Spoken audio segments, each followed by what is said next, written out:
ఆదిలాబాద్ జిల్లాలో రైతులు అరిగోసపడుతున్నారు. ఓవైపు యూరియా కొరత, మరోవైపు నీట మునిగిన పంట పొలాలను చూసి అన్నదాతలు కన్నీరు మున్నీరుగా విలపిస్తున్నారు.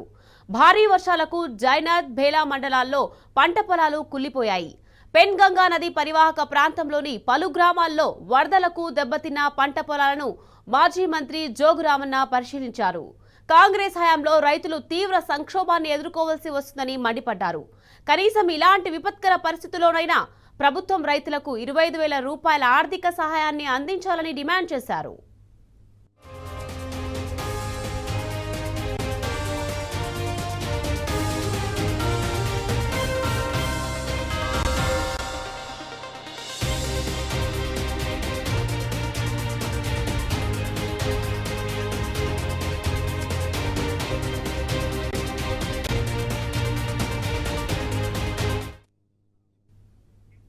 మంత్రి జూపల్లి కృష్ణారావు తీరుపై మాజీ మంత్రి జోగురామన్న మండిపడ్డారు.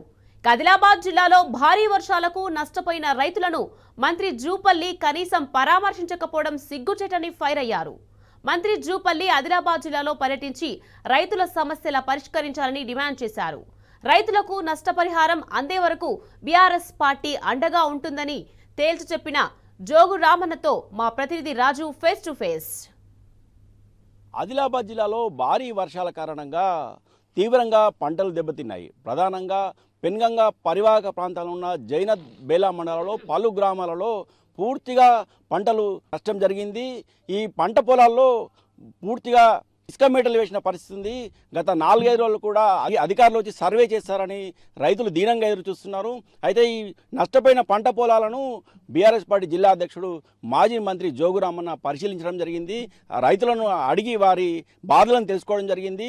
రైతులు ఏమన్నారు, రైతుల బాధలు ఏ విధంగా ఉన్నాయి, రైతులు ఏమంటున్నారు, ప్రభుత్వము ఎలాంటి సహాయ చర్యలు చేపట్టాలనే విషయంలో మనతో మాట్లాడడానికి మాజీ మంత్రి జోగురామన్న గారు ఉన్నారు. సార్ చెప్పండి, ఈ రైతుల బాధలు ఏ విధంగా ఉన్నాయి? గత 4-5 రోజులు కూడా ఈ వర్షం పడి పూర్తిగా పంటలు దెబ్బతినప్పుడు కూడా అధికారులు కనీసం ఇక్కడ సర్వే చేయడానికి కూడా రాలేదని చెప్పేసి రైతులు తమ బాధను మీతో చెప్పుకోవడం జరిగింది. ఈ రైతుల పరిస్థితి ఏ విధంగా ఉంది? ఇప్పుడు ఆదిలాబాదు నియోజకవర్గంతో పాటు ఆదిలాబాదు ఉమ్మడి జిల్లాలో కూడా ప్రభుత్వము ఏదైతే వాతావరణ కేంద్రమే హెచ్చరిక చేసింది, రెడ్ అలర్ట్ అని, గ్రీన్ అలర్ట్ అని, ఆ రకంగా ఉమ్మడి ఆదిలాబాద్ జిల్లాతో పాటు ఆదిలాబాద్ అసెంబ్లీ నియోజకవర్గంలో కూడా ప్రతి సంవత్సరం కంటే ఎక్కువ అతి తక్కువ సమయంలోనే 2-3 గంటల వర్షమే మరి మొత్తం పూర్తిగా ఇటు పెనుగంగ కానీ, ఇటు సాతనాల కానీ, అటు మత్తడివాగు కానీ, మళ్ళీ ఊళ్ళకు ఉన్నటువంటి చిన్న చిన్న వాగులన్నీ కూడా ఒక్కటేసారి పొంగితే ఎక్కడికక్కడ ఒక పెనుగంగతోటో, ఒక సాతనాల ప్రాజెక్టుతోటో, సాతనాల వాగుతోటో కాకుండా గ్రామాల పక్కన పోయేటటువంటి చిన్న చిన్న వాగుల ద్వారా కూడా రైతులు వేసినటువంటి పత్తి పంట ప్రధానమైంది. రెండో పంట సోయాబీను వేసిండ్రు. ఇది జరిగిన తర్వాత కూడా 4 సార్లు మేము ఒకసారి ఏం చెప్తున్నామంటే 4 సార్లు వరుసగా నీళ్లు పెనుగంగ పెరగడం తగ్గడం, పెరగడం తగ్గడంతో పూర్తిగా పంట కూడా ఏదైతే మునిగిందో అది నీటిలో మునిగిపోయి ఉన్నది. అది మునిగినటువంటి పంట మాత్రం ఇప్పుడు కొంత పంట కనబడచ్చు, కానీ సోయాబీన్ దాని పూత కోల్పోయింది, పత్తి మొత్తం పోయింది.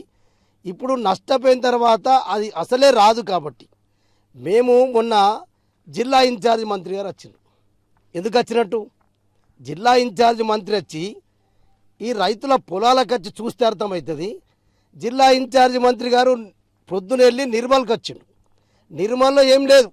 నిర్మల్లో అక్కడ ఉన్నటువంటి సీనియర్ నాయకులే మాజీ మంత్రి వాళ్ళు చెప్పిండు మా నిర్మల్ అదృష్టం ఏందో, మా నిర్మల్ ఏం నష్టం జరగాలని చెప్పినప్పటికీ కూడా 3 గంటలు జిల్లా ఇన్ఛార్జ్ మంత్రి జూపల్లి కృష్ణారావు మాత్రం నిర్మల్ల టూరిజం పాయింట్ చూడటానికి కొరకు టూరిస్టర్గా వచ్చింది తప్ప రైతులను ఆదుకోవాలనే ఉద్దేశం లేకుండా రాత్రికి ఇక్కడికి 2-3 గంటలకు వచ్చిన తర్వాత ఆదిలాబాద్కి వచ్చి అటు ఆదిలాబాద్లో ఉన్నటువంటి పెనుగంగ పరివాహక ప్రాంతాలు కావచ్చు, అటు బోతుకు సంబంధించినటువంటి భీంపూరు మండలానికి సంబంధించినటువంటి కావచ్చు, బోరాజ్ మండలానికి కావచ్చు. కానీ ఇలా బోతు నియోజకవర్గం పూర్తిగా మునిగిన, ఆదిలాబాద్ నియోజకవర్గం మునిగిన మంత్రి గారు మాత్రం వచ్చి జూపల్లి తూతూ మంత్రంగా పోయిండు. నేను ఒకటి అడుగుతున్నా, అసలు ఇన్ఛార్జ్ మంత్రులు ఎందుకున్నారు జిల్లాకు? అంత అచ్చి అడావుడిగా ఒక్క పొలానికి కూడా వెళ్ళకుండా ఏదో శాంతినగర్లో ఒక ఇల్లు కూలిందని చెప్పి ఇంటి దగ్గరికి వెళ్ళడం, రైతు పొలాలకు వెళ్ళలేదు. మరి ఒక టూరిస్టర్గా వచ్చినవా, టూరిజం పాయింట్స్ డెవలప్ చేయడానికి వచ్చినప్పుడు నువ్వు రా, సంతోషం. కానీ ఇలా రైతులు బాధల్లో ఉన్నారు, రైతుల పంటలు నష్టపోయినాయి. కనీసం ఏ రైతు పొలాన్ని చూడలేదు, ఏ రైతుతోటి మాట్లాడలేదు. తూతూ మంత్రంగా రివ్వెట్టి అక్కడ తలమడికి వెళ్తామని చెప్పి రైతులు వెయిటింగ్లో ఉంటే కూడా తలమడికి కూడా రాత్రి అని చెప్పి ప్రోగ్రాం క్యాన్సిల్ చేసుకొని మరి మంత్రి వెళ్ళిపోయిందంటే ఇది ఎంత చిత్తశుద్ధి ఉందో కాంగ్రెస్ పార్టీకి నేను అడుగుతున్నా. ఇక్కడ ఎమ్మెల్యేలు కూడా ఎంపీలు కూడా అట్టర్లీ ఫ్లాప్. వాళ్ళు ఒక నిజంగానే వీళ్ళ అధికారంలో కాంగ్రెస్ పార్టీ ఉన్నది. మనం భారతీయ జనతా పార్టీకి చెందినటువంటి ఎంపీవి ఎమ్మెల్యే రివ్యూలో ఉంటాడు మంత్రితోటి. నువ్వు శాంతినగర్లో ఇల్లు చూసుకోకపోతే ఎట్లుంటుంది చెప్పండి. అందుకొరకే మేము ఒకటే ఇలా కాంగ్రెస్ పార్టీని ఏం డిమాండ్ చేస్తున్నాం, రేవంత్ రెడ్డి గారే 2023 మార్చిలో ఏదైతే వడగండ్ల వర్షాలతోటి రాష్ట్రం అంతా నష్టం జరిగినప్పుడు అప్పుడు ఎకరానికి ఏదైతే ఉన్నటువంటి 6,200 చిల్లర ఉంటే 10,000 రూపాయలు ఎకరానికి 2023 మార్చిలో అప్పుడున్నటువంటి కేసీఆర్ ప్రభుత్వం 10,000 రూపాయలు ఎకరానికి ఇచ్చినప్పుడు ఇది ఎట్లయితుంది? అసలు రైతులకు సరిపోతుందా? ఆనాడు కాంగ్రెస్ పార్టీ రాష్ట్ర అధ్యక్షుడు రేవంత్ రెడ్డి గారు కేసీఆర్ గారికి లేఖ రాసిండు. మేము రైతులు చాలా డిమాండ్ చేస్తాం, తప్పులేదు. రైతులు బాగా నష్టపోయిండ్రు, వాళ్ళ బాధ అన్నారు, ఆవేదన ఉన్నారు. కానీ మేము ముఖ్యమంత్రి గారు చెప్పిన మాటని అడుగుతున్నాం. నువ్వు 25,000 రూపాయలు ప్రతి పంటకి ఇస్తా అని చెప్పినావు, మిర్చికి 50,000 రూపాయలు ఇవ్వాలని చెప్పి నువ్వు ఆనాడు రాష్ట్ర కాంగ్రెస్ పార్టీ అధ్యక్షుడిగా ఉన్నప్పుడు కేసీఆర్ గారికి లేఖ రాసినావు కదా. మరి ఇలా నీ అదృష్టం, నువ్వు ముఖ్యమంత్రి అయినావు. మరి ఇలా ముఖ్యమంత్రిగా నువ్వు ఇప్పుడు ఫస్ట్ ఆఫ్ పని చేయాలా. మీరు ఏం చేస్తారో చెయ్యరో స్పష్టంగా చెప్పాలని చెప్పి బీఆర్ఎస్ పార్టీ డిమాండ్ చేస్తుంది. ప్రధానంగా అంటే ప్రభుత్వం ఇప్పటికీ పూర్తిగా ఎవరు కూడా అధికారులు రాలేదు, మంత్రులు కూడా ముక్కుబడిగా పర్యటన చేసిపోయారు. బీఆర్ఎస్ పార్టీ పక్షాన రైతుల కోసం ఎలాంటి పోరాటం చేసే అవకాశం ఉంది? బీఆర్ఎస్ పార్టీ ఎప్పుడు రైతుల కొరకు ఉంటుందని చెప్పి రైతులకు తెలుసు. కానీ మేము రాజకీయం చేయదలుచుకోలేదు. ఆ పార్టీ ఈ పార్టీ కాదు. మనం ఇలా పోరాటం చేస్తేనే ప్రభుత్వాలు దిగేస్తాయి తప్ప ఇలా వచ్చి తూతూ మంత్రంగా ఉన్నటువంటి మంత్రి మర రావాలంటే మేము కూడా బీఆర్ఎస్ పార్టీ పక్షాన రైతులందరితో మాట్లాడతాం. రైతులతో సమావేశం పెట్టించి జూపల్లి కృష్ణారావు గారు వచ్చేదాకా ఏం చేయాలో మేము కూడా కార్యాచరణ చేసుకుంటాం. కానీ కార్యాచరణ కంటే ముఖ్యం ఇప్పుడు రైతులు బాధలో ఉన్నారు. రాజకీయం చేస్తున్నదే కాకుండా మేము అడుగుతాం, ఫస్ట్ రైతులతో అడిగిపిస్తాం. వీలైతే రైతులందరినీ కలెక్టర్ దగ్గరికి తీసుకుపోయి చెప్పిస్తాం. స్పందించకపోతే అప్పుడు బీఆర్ఎస్ పార్టీ రైతులందరినీ ఏకం చేసి తప్పకుండా మేమే నాయకత్వం వహించి కేంద్ర రాష్ట్ర ప్రభుత్వాలు దిగొచ్చేంత వరకు, వాళ్ళకు జరిగిపోయినటువంటి నష్టాన్ని ఇచ్చేంత వరకు బీఆర్ఎస్ పార్టీ రైతుల పక్షాన నుండి పోరాటం చేస్తుంది.